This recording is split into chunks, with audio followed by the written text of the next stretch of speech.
News Talk 640 AM and now at 103.5 HD2. Your information crossroads. WFNC. News Talk 640 WFNC. The face you see on the screen is that of Lieutenant Mickey LOCKLEAR with the Cumberland County Sheriff's Office. I'm wondering how it is a straight face, seeing how I'm sitting here with my raccoon hat on. Yeah, when you came in the studio and you saw me through the door, you looked like you were getting ready to turn away and run. I didn't think it was you. I was like, Gilbert must have forgot we had a radio show today. And then I saw Kenny with his hat. And then I looked over and saw you. I said, that's Gilbert sitting there. Well, Kenny he's getting ready to don his hat again. You're back on screen, Kenny, so go ahead and don your hat. This is just, we had a problem with raccoons here in the ceiling. And Kenny and I wanted to let the management know we don't have a problem anymore. We've taken care of it. Yes. Well, I think as long as I've known you, I think that's the first time I saw you with hair on your head. It's kind of like your afro. I tell you, 5,000 clowns out of work, and he's looking for a job here. Good one. Hey, Lieutenant Mickey LOCKLEAR is going to be here all week, 2 shows nightly. Kenny, Mickey, it's always a pleasure to have you here. Yes, sir. You didn't know about our raccoon story. That's People are getting tired of me talking about it, I'm sure. But at some point, it'll be over and we'll move on to the next thing. Well, actually, I was at Lowe's yesterday looking for some cucumber plants, and I just happened to run into a lady, and she asked me about that because she asked me, well, anyway, we got into a conversation, but short story long, she said, so what's going on with those raccoons? And so, yeah, apparently we should stop talking about it because it's no longer a problem. This is our last hurrah. We're going to send the hats back to Amazon. Yeah, no, we're not. This is about like in the news world. So y'all have another animal come in, and then we'll be on to something else. How about this hat? It's a wine church Friday. Now, this is what we're talking about here. Kenny Hitman McLean is doing his thing. Mickey LOCKLEAR with the Cumberland County Sheriff's Office is here. And, he normally comes in asking for money. Today he didn't. He came in, bam, boom, I got my ticket. To explain what this ticket is, and it is a valid, very important ticket. Yes, sir. So on August 21st, we're doing a barbecue plate sale. We're partnering with Southern Coals to do that, and we're doing it to raise money for Special Olympics. All the money raised will go to them. The plates will have barbecue, potato salad, coleslaw on a roll, and we'll be in front of Lee's Furniture on Rayford Road from 10 until 1 on August 21st. It's a Friday. Well, and, we're on the heels of the Dogwood Festival and the Crime Stoppers barbecue. These are the same folks that provided the meal for the Crime Stoppers. Yes, sir. But yours is modified a little bit because, well, you tell me why. Yeah, so we're doing kind of like a pre-sale on it. We don't want to order a whole bunch of plates and then we're stuck with them. We'll only be out there from 10 until 1. So once 1 o'clock rolls around, we'll be putting everything up and heading on out. Yeah, I mean, the Crime Stoppers folks, they got a machine. They've done it for many, many years, and it works well. You can just like drive through and go. This is a little scaled back thing, but still for a good cause. Yes, sir.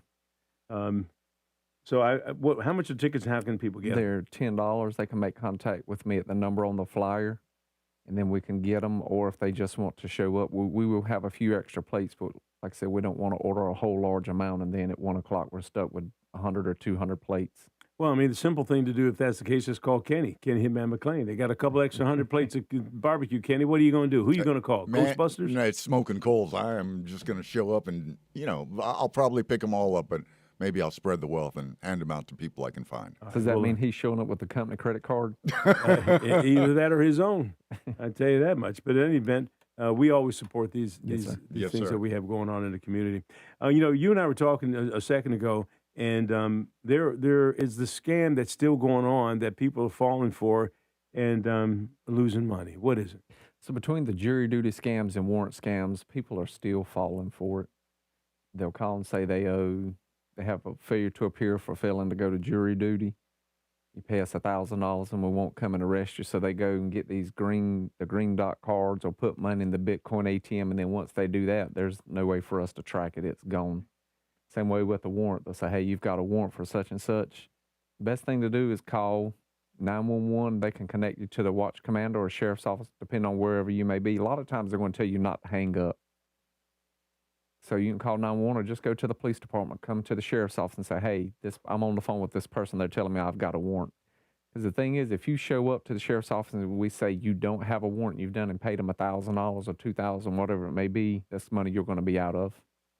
Yeah, and there's no way to really track this type of transaction, especially if it's made in Bitcoin Yes, sir. or, I guess, gift cards and things like that. What's your advice? As we said earlier, just show up at the PD, show up at the sheriff's office, and just show them your ID, and they'll tell you if you have a warrant or not. Quick 10, 15-minute trip could save you $1,000 or $2,000 or even more. We've had them where they pay $5,000, $6,000 with one person. And that's all these people do all day. Well, let's talk about the mechanics of how it really works. If there's a warrant out on me, how does it work that it's served? So if you have a warrant, we're not going to call you and tell you got a warrant, you need to come downtown. Now, of course, if you do have a situation where you've been interviewed for something, you're going to have a contact number for a detective, and the detective may say, hey, I can meet you at the jail for you to turn yourself in, but they're not going to say, give me $3,000. That detective will say, hey, we're going to issue a warrant. If you'd like to turn yourself in, meet me at the jail at this time, and then we'll process you. And depending on what your bond is, you're either going to stay. If it's secured or if it's unsecured, you'll leave. But they'll meet you there at the jail, and then after everything's handled, you'll be on your way. Yeah, and I'm not going to say the beauty of that is the fact, but it is probably the beauty of it, is the fact that you turn yourself in as opposed to deputies showing up at your work or your home. Mm-hmm. You're handcuffed, you're put in a car, and that makes you look like a criminal. And everybody is innocent until proven guilty, yes, sir, with the exception of Kenny. Kenny, I believe that you're guilty. I was. I was. Well, but you get the point, right? I mean, there's the two ways to do it. It is inevitable. Once that a magistrate or a judge issues a warrant, it's going down. Yes. And then that's the biggest thing is we're not going to say, hey, pay $2,000, we won't come get you. If you have a warrant, we're going to, like you said, we're going to show up at your house, we're going to show up at your work, wherever we can find you at, we're going to show up. So let me ask you this, and I've never been arrested. Well, I take that back. I have been arrested for violating the public curfew. I've been arrested a couple times as a reporter.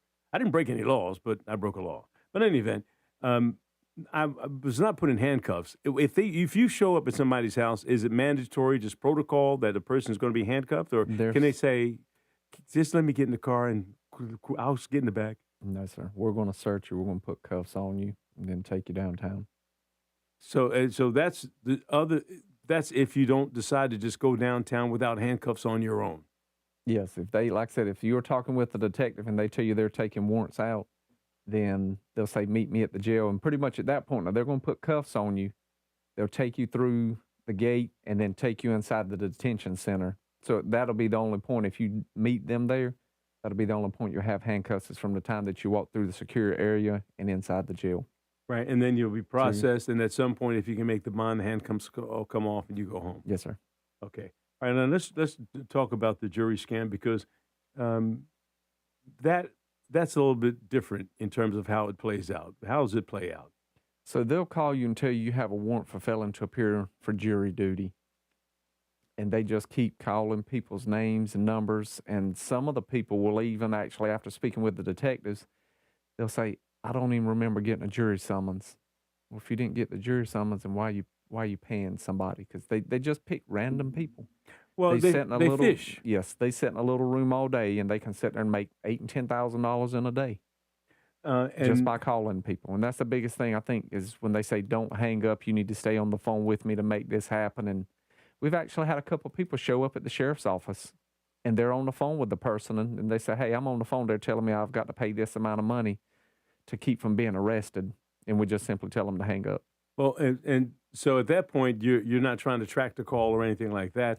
Where do these calls come from? Jamaica? I know you stop peeking on Jamaica. These calls come from everywhere. Yeah. They'll call you 1 minute from one number, they'll switch to number and it's the next, and we've had them say, well, they called me from this number 10 minutes ago, and then we call it back, and the number's already out of service. Well, and what I've noticed on some spam type calls, they're familiar things that come up on your phone that it says Fort Bragg or it says something legitimate, but in fact, that's not the case. Correct. And it just starts a series of things. Doris says, you're kind of rude when you hang up. Well, I didn't ask them to call me, and so sometimes I just hang up. Yes, sir. as opposed to Entertaining them. yeah. And someone said it's not best to block it. I've seen that on the internet that it's not best to block, and I don't know why that would be. Would you have any insight onto why it's not best to block it? I always block them. If somebody calls me from a scam number, I'll block them. But like I said, 10 minutes later, they've changed their number and they're on to the next thing again. All right. So I always tell them, if we got a warrant with, you know where I'm at, come get me. I'll be waiting for you. If you're just joining us, Lieutenant Mickey LOCKLEAR is with the Cumberland County Sheriff's Office. It's 8:51 right now. You had a opportunity to talk about these different things, and on Tuesday we have Fayetteville Crime Stoppers folks in. They had a crime from the city. Sometimes they give us two, but they are the liaison for both of the Fayetteville City Police and also the Cumberland County Sheriff's Office. And I guess you guys coordinate to determine what crimes you may want to submit to them? Yes, sir. So if we have something we need help on, we'll get up with them, push that out, and then they'll try to get us some more assistance on solving a case. How often do you guys coordinate? Do you meet together at any point? Is this all telephonic type? We can call or send them an email, and they'll get it pushed out for us. So it just depends on what all we have going on. Do you have any top of your head that really stick out at you? That because the one that we have this week is from the city, and a couple of stories I was reading were kind of interesting. Actually, this one was up in Harnett County where the guy shot into the car. You run into a lot of things over the course of your career. What's the most memorable interactions you have as a law enforcement? Have you been shot at or anything like that?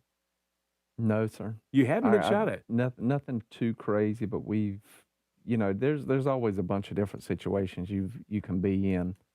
There's been times where I've had to draw my weapon on somebody that come out of the house with a gun, but thankfully it ended peacefully. They put the gun down. So, well, they tell me that the most difficult call to go on normally is a domestic call. Yes, sir. Why is that? It's always dangerous because it's heated the most that it can be. Somebody's already been fighting. They're mad. Alcohol could be involved, drugs. So and we've actually had homicides occur from that, stem from it. People arguing to the point that it just takes somebody's life.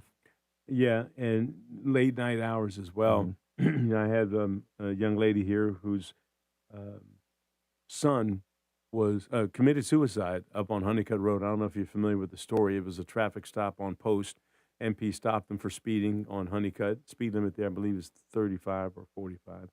That might be 35. But that's not in the main cantonment area of Fort Bragg. It is, it's part of Fort Bragg, but you don't have to go through any gates. Okay. And the interaction got heated between the driver and the MP. Well, the person who killed himself was a passenger. And so once and he started having panic attacks. He had some mental issues because this thing was getting heated, and the officer told him everyone to get out of the car, and then so that just added to it.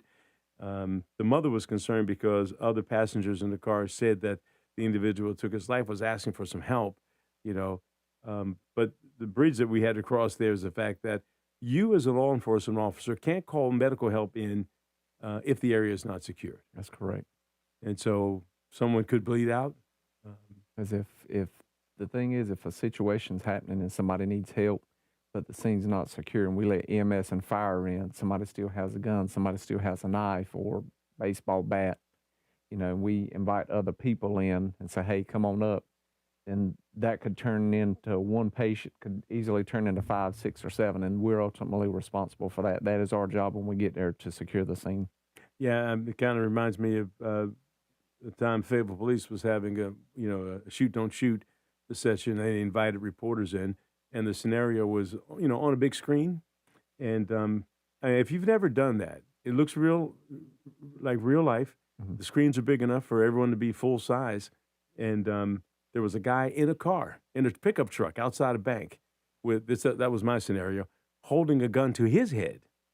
And he got out of the vehicle, still holding the gun to his head. And I'm trying to talk him out of doing that. You don't have to do that. Put the gun down, that type thing. He looked at me, but he never turned towards me. I had my weapon drawn, and he went inside the bank, and I didn't shoot him. And then he got in the bank and killed 3 people. Heck of a scenario, isn't it? Yes, it is. You know, and my problem, I couldn't shoot a man in the back. But, you know, because I didn't do that, 3 people died. Mm-hmm. You guys are, you know, really, you know, tasked with a tremendous amount of responsibility.